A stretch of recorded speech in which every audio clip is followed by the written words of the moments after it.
All right, what's up, Dharma Glow community? I'm here with my new friend Kionas. What's up? Hi. So we met at Peace Pies like a couple of weeks ago. She had gotten like this Pop-Tart thing, I think, that I had been eyeing. And when she got it, I was like, oh man, I want it. It looks so good. I just asked her how it was, and we started talking. And I mean, just being in that restaurant, it's a raw food, like vegan restaurant. So obviously you're on a similar type of wavelength if you want to eat at a spot like that. But when we started talking, we also realized that, we got along. So we started talking about what I was doing and what she was doing. And I was like, yo, come through for the podcast. And she was like, I'm totally down.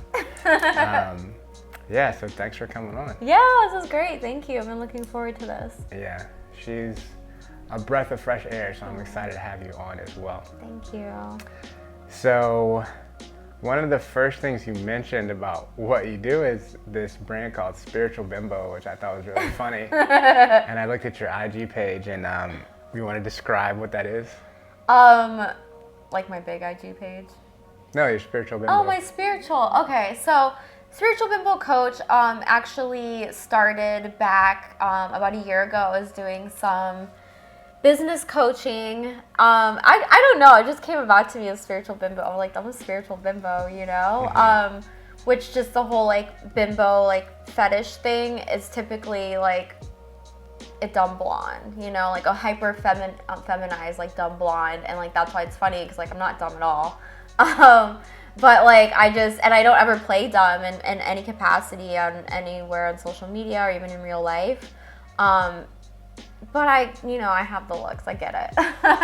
And then the spiritual part kind of like, self-explanatory.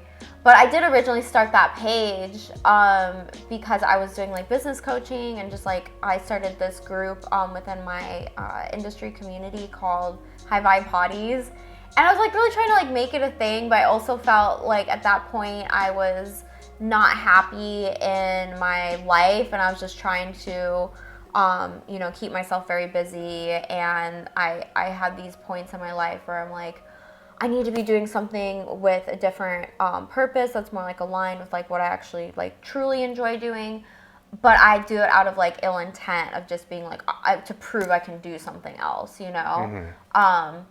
So that's why it didn't work out at that time, and I just like wasn't resonating a lot with the girls that I was coaching. But I originally started that so I could reach out more to girls that were doing what I'm doing, but, not as well as I'm doing it.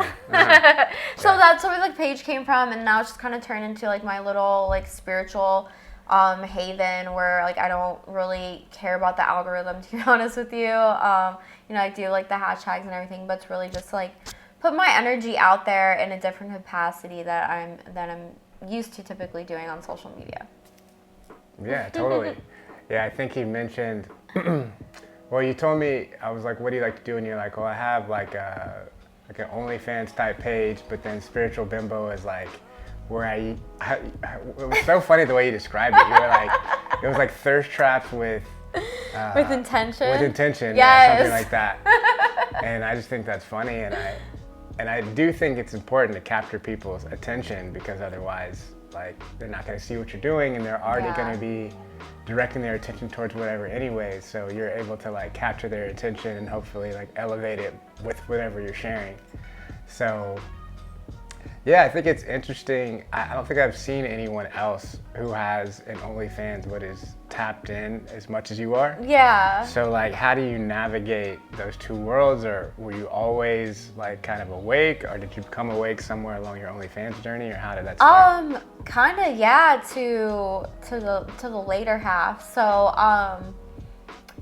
yeah, to start off though, there are some girls that are, on their spiritual journey and then still doing like the nudity online. But I don't know anyone who's like me that's doing it. Like they're the ones kind of like the hippie chicks and just like very much into that. But like I am like super multifaceted. Like it's spiritual bimbo, like it's exactly self-explanatory. And yeah, it's definitely like fallen into just, art imitates life. So I love where I'm just at in life and just like being like more comfortable just like being who I am and merging both of my passions, which is like content creation, which is like letting people know that like sexuality is like okay to express, you know, and like I do understand the content that I provide isn't necessarily the most like high vibe, but like the energy that I put into it and just like my intention of like all of it, it's like it is though, you know, because you can transmute any frequency with the right intentions. And I just like, I really have like fallen into that. Like I was saying before, even now with like my, the Instagram we were talking about before, like I said, is like my spiritual mecca, but then I have like, you know, my work Instagram. And I always post, you know, stuff on my stories, like really like, you know, self-development and like spiritual and just, you know, health stuff too, because it's like what, he was talking about kind of briefly is that like, you know, these people that I am in my demographic typically aren't going to be, you know, looking for that kind of stuff, you know, they're going to be like just looking at like girls in their underwear on Instagram, you know, so it's like if I can just plant these little seeds and like even if they read it and it doesn't resonate, it's still, they're intaking that media. So it's like there's another girl who's very, very successful. I think she's like 11 million followers or something. And she will like post her pictures and at the end it'll be like some like inspirational quote. And I'm like, I love that. I'm like, I get that. And I'm like, totally, that was like definitely a big inspiration. Shout out Jessica Weaver. She's just such a beautiful being and like similar looks to me, but it's like, she's like, I'm going to use my beauty and my platform to like bring like good energy into that. And it's like, you can tell it's like genuine compared to like a lot of people online. It's like trendy to be spiritual, like good vibes only and all of that. It's like, and I think some people obviously will perceive me in that way as well, like being like, oh, she's probably like, no offense, LA spiritual. So bringing it back though to what you asked, no, I actually had my spiritual awakening.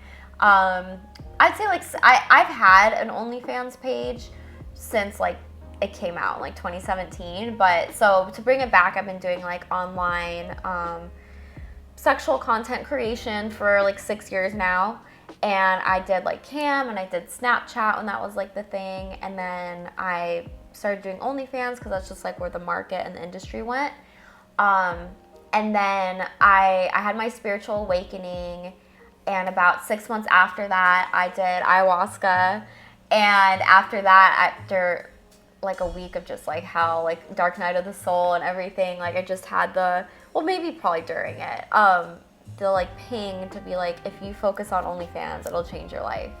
And I was like, bet, let's do it. Because I was just like doing the basics. Like I had no idea how to like navigate my page, and like with any content creator, like it's honestly, okay, I can't say any, so maybe on your thought, to me it's 10% content, 90% marketing. Because like you could have the best content. At the end of the day, we're all kind of saying the same shit, doing the same shit. It's just people are going to resonate more with us. So it's like getting yourself out there to find those people that align with you, whether you're a coach, whether you're doing thirst traps or whatever, you know, it's really about putting yourself out there. And there's so much business to it. And I love business. So it was great. And I had like, during my awakening, I kind of, hate to say it, fell off. I was just doing the bare minimum that I needed to do because I was like, you know, like up in the astral, it's like healing like this like collective lineage, you know. So I was like, all right, I gotta get my stuff together. I joined like coaching groups and everything, and just like really focus my energy and like talk to other girls. Like was like very vulnerable, and like, you know, that's what happened too. About 2 years before that, when I started making like good money with Snapchat, I was doing it for like a year, and I just decided like I wanted better for myself, and I'm like, I want to get braces, like I want to go to therapy, you know, like I want to do all these things, and like this is before I was like into manifestation or like, you know, have my awakening or anything, but it's like one of the most like conscious, I was just like, oh, I focused on feeling good, and then I aligned with what I manifested, like straight the fuck up, you know? And it was so beautiful. And like I just, you know, started doing different marketing techniques, and I literally manifested the money that I needed for my braces, and I made it in 1 week. Fuck yeah. It was so like I'm not even kidding, like to almost the exact set. Like, you know, because that's how manifestation is. And it was just like so empowering to be like, oh wow, like I can, you know, achieve these things. What were some of the manifestation techniques you were using at that time?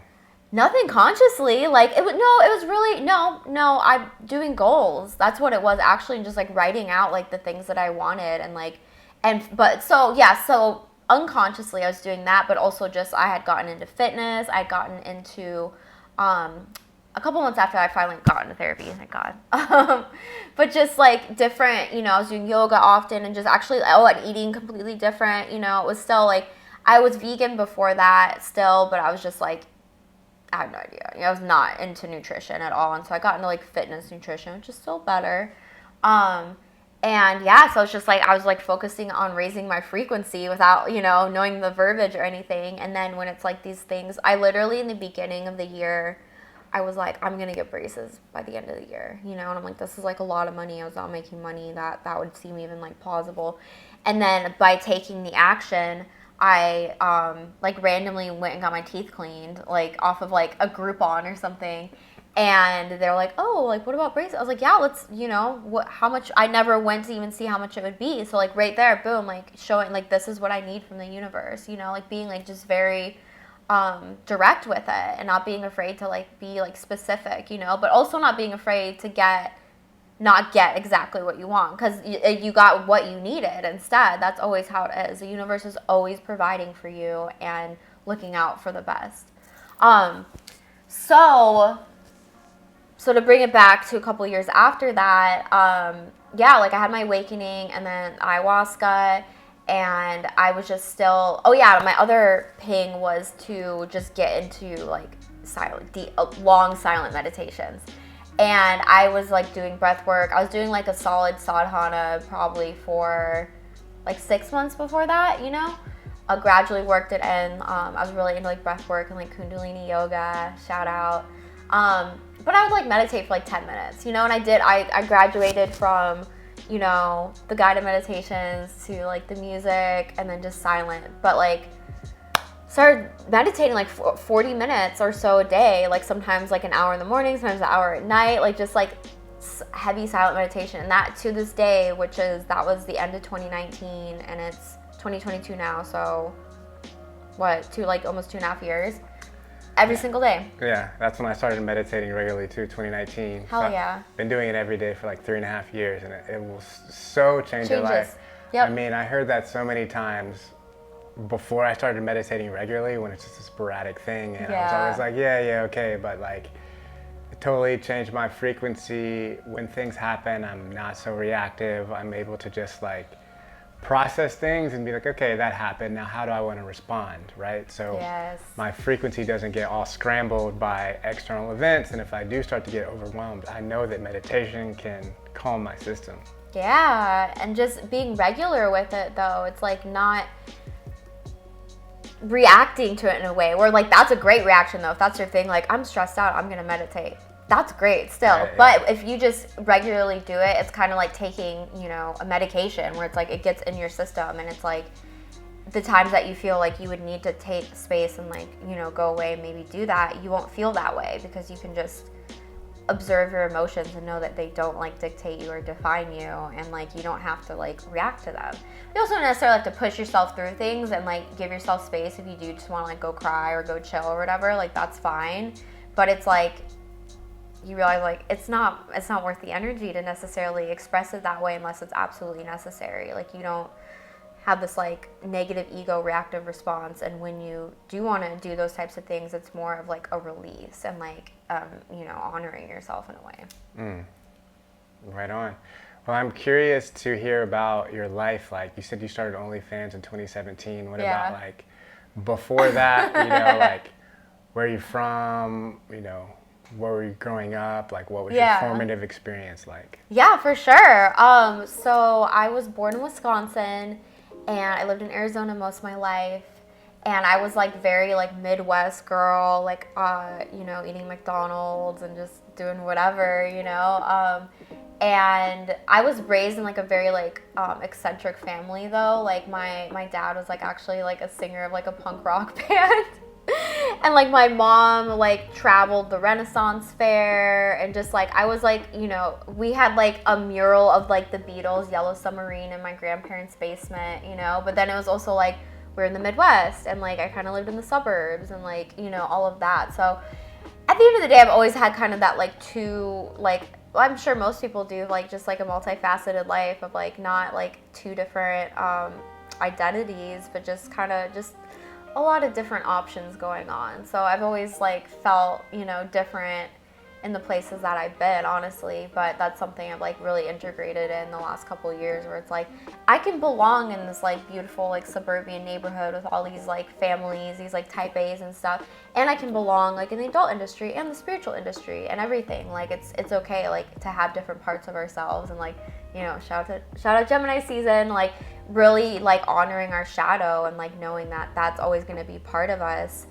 but we don't have to, you know, once again react to it, and we can respond to it and like and love ourselves and love our shadow, and know that like, hey, even if we were thinking some crazy thought, we don't got to do that. We don't have to be that way, you know. So yeah, going back to that, so yeah, childhood very traumatic, a lot of stuff going on. My father passed, my parents got arrested, drugs, like I got pregnant when I was like 17. Just all the things, and honestly very traumatic, like beginning of my 20s and everything too. Just a lot of people, unhealed people doing, you know, unhealed people things, and me, I was never like an addict, but I definitely was like drinking a lot and just like, you know, not taking care of myself at all. I've been vegetarian since I was 14, and then I've been vegan for 7 years, and like high raw vegan for like 3 years now. So there's always some sort of health aspect in my life, but then I was still like doing coke and stuff that you have like no idea what's like in it.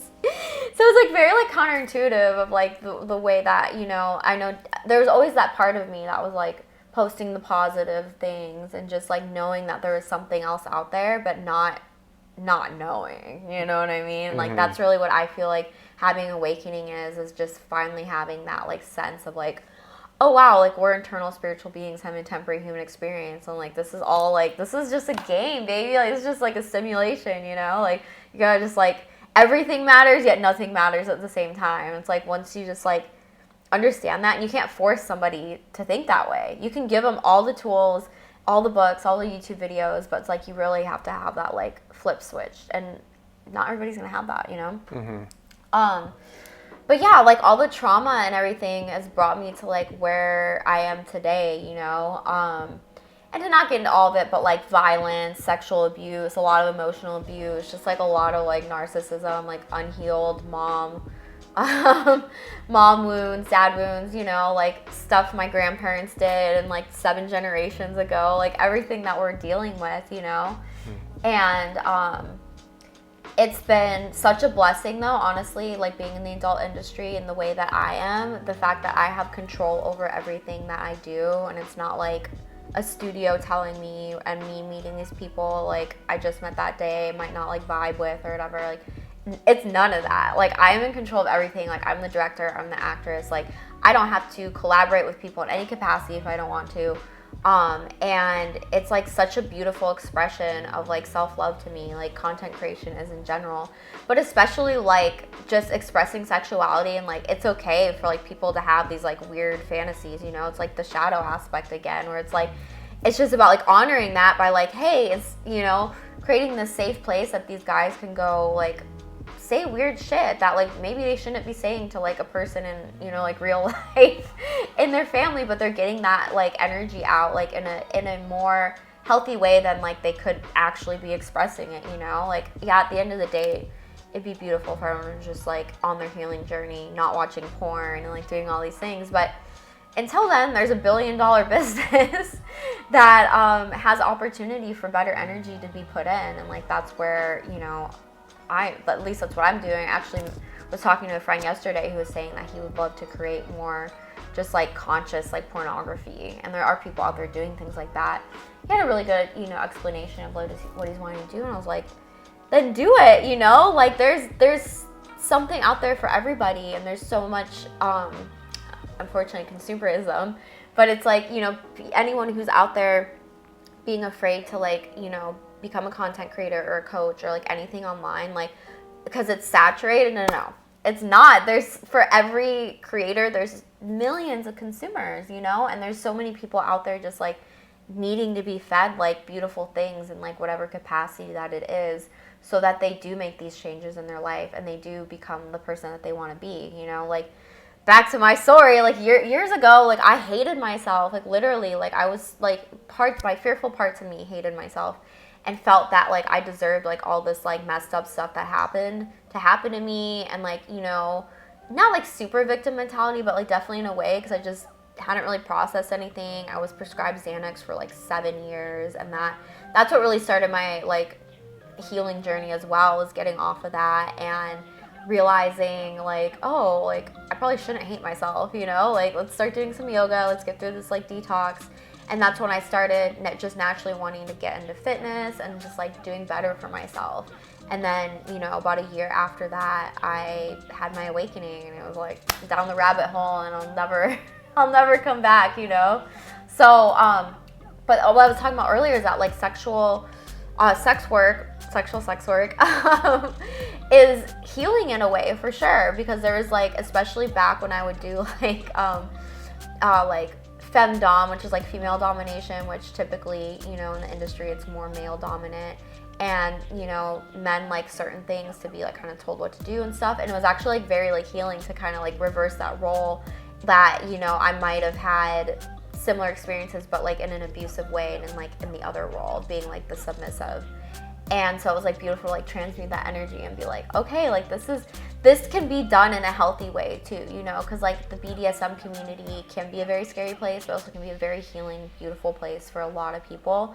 Because to me, I find more respect in it because it's like consent. Everything's talked about and everything is like to everyone's catering and liking. And it's like sometimes in like the normal community, not the like, you know, healing journey community, it's not like that, you know, and it's like, it's kind of a scary place. So it's like beautiful to have different, you know, communities and like safe places that, you know, people might not be spiritual, but we're all on our own journey, and even if unconsciously we're doing certain things to heal ourselves, like that's, do what you got to do, you know.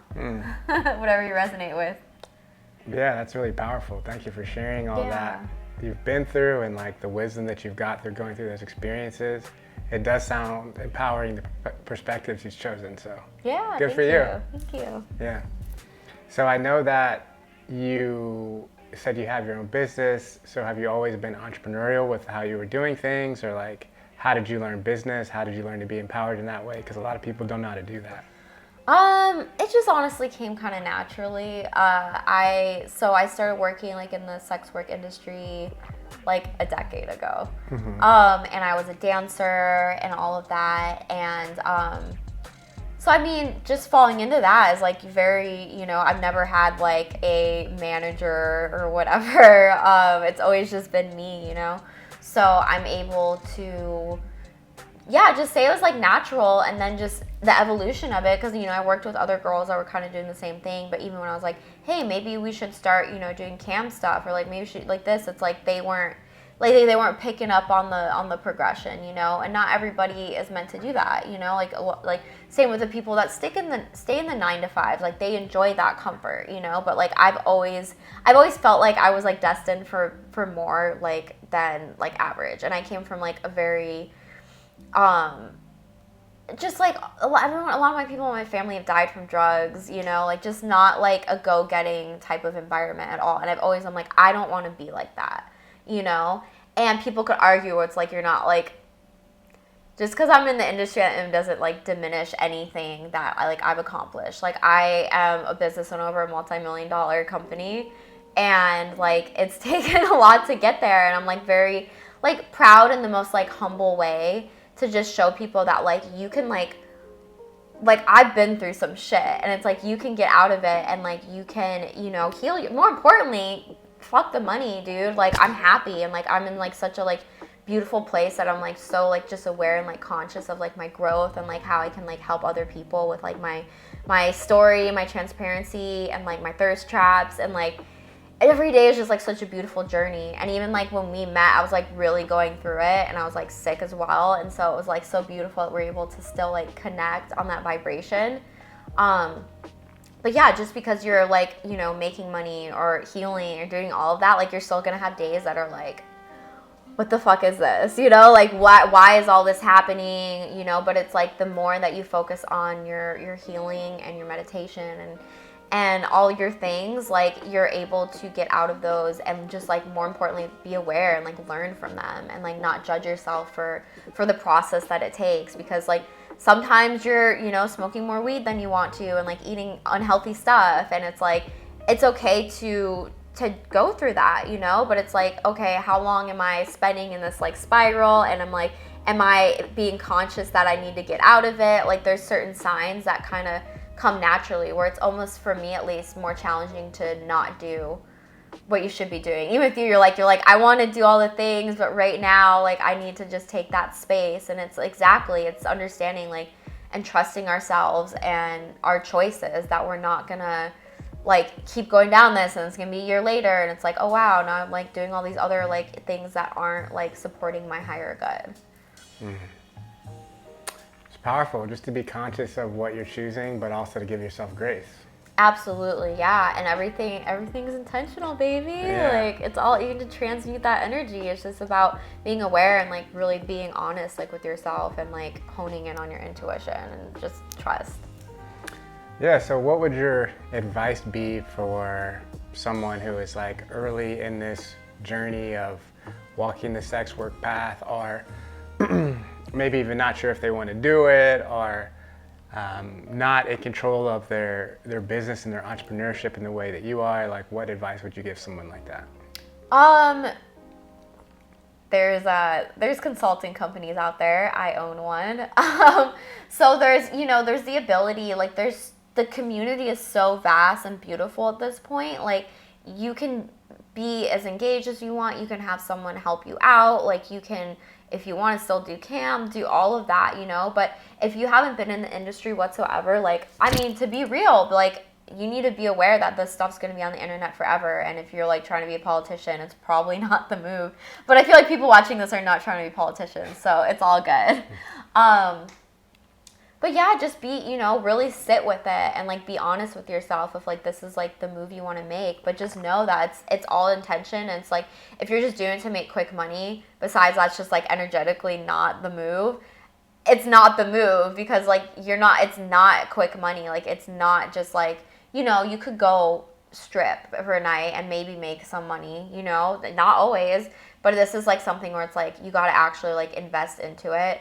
And that's why a lot of girls that, especially ones that dance and stuff, don't want to do that, because it is different. It's a lot of work. It's a lot of technical stuff. It's a lot of marketing. It's a lot. But there are, there's assistants out there. There's companies. There's everything. So it's like really just decide like how much you can commit. Just like with any industry you're going into, how much you can commit and truly, fall into it. And don't be mad at yourself if you're like, I'm not ready to quit my job and just go into this, or like I'm not ready to do this full time, or even like I'm not ready to, doing all of the things on the camera. Like you can be as comfortable. You can literally just be like selling bikini pictures and stuff, but it's like I'm the kind of person where like I'm in it to win it, and it's like there's girls that have really big social media that like show just bikini pics and are like making more money than me. So it's not that like the more you expose yourself, the more you're gonna make. It's all marketing, and it's all just like being like your authentic self, and that really shines through. Because at the end of the day, there's a million tattooed girls with blonde hair and all of the things, But it's like my personality and my energy shines through, and people like resonate with that, or they don't, And then that's go on to the next one. But I really just. It's such a beautiful, empowering platform that we have. Like OnlyFans in general right now has really just changed the industry, and it's so great to be able to actually like connect with fans and just like provide like more of like a personalized interaction compared to how other things are just selling clips or like having to be live all the time or all of that. And it's like it's such a beautiful opportunity, and just showing like really where we are in the ascension, that like content creators in general, like we like oh wow, this is like the age of content creator. Like oh wow, now there's a platform that we can actually be like provided for like in a great monetary value, because there's so many users and there's so much like opportunity with it, that like it's just such like an honor. Like, oh wow, you want to like pay a subscription, or like you want to pay like an honor like each piece of content that I've made. Like it's so beautiful, and I'm just like so grateful to be, you know, a part of it at this point in my life. So just go for it. Just like hone in on like what your intentions really are, and if you want to do it, like do it. Don't be scared, you know? Like it's so much more accepted in society now these days too. Like not like it should matter, but somebody who's grown through this like acceptance, you know, like as I've been doing this ain't my first rodeo. I've been doing this for a while, and like at this point in time it's like, and that's my personal growth as well, but it's like I don't feel shameful for being like, yeah, I do OnlyFans, and like, yeah, I drive a pink Tesla and I'm happy, and like, you know, I've been able to like really upgrade my life and be in a way that like I'm providing, you know, people's incomes, and like I'm like, you know, helping people out and like provide for themselves, and like that's such like a beautiful like thing of purpose that like I've manifested through like creating, you know, purpose within myself, as everything as within so without. So Wonderful. Do you want to share your Instagram or your OnlyFans or your consulting services or anything like that? Yeah, ineedbella.com has all my socials, all my other things. Spiritual Bimbo on YouTube is like where my heart is right now. And what my consulting, check it out. It's topfansconsultingllc.com. We'll have a link somewhere about something. But thank you so much for having me. It's been such a beautiful experience. Yeah, it was great having you. So last question before we sign off is just, what do you want your legacy to be? Oof. Personally, I want to create generational wealth within my family and like, you know, really break that generational curse. But my legacy overall is to really just help people, you know, that have struggled, you know, like I could like for like a better term, like people that have like been in places that I've been, that I know that I can inspire them and like share my like authenticity and just like really go out there. Like my mission is that, you know, like capitalize on the whole OnlyFans thing while it is now, and then like, you know, go more into things of value like my YouTube and stuff like that. But in the future to be a best-selling author and to just travel and be able to share my word, but be financially stable where I don't have to. Obviously, I would accept money for that because that's a beautiful energy exchange, and you should always accept money for your talents, but not have to be like, this is my mission. This is like, I'm doing this for money, you know? Like, I want to be able to set that up, but more importantly, like I said, break generational curses and inspire all those that I am able to inspire. Well, thank you so much for coming on, Kiona. It's a pleasure for being in your energy and the wisdom you share from your journey, and just like having confidence in who you are and what you made, because you've made a lot. Yeah. You made a lot of yourself, and like we all have trauma. It looks different for different people, but like we all have to transcend it and like live our lives on a day-to-day basis, and you're radiating that healing. Yeah. So thank you for doing that. Absolutely. Thank you. All right, so you got her socials. We'll put them down in the links below if you want to connect with Kiona. See you at Dharma Glow. See you at Dharma Glow. Bye. Peace.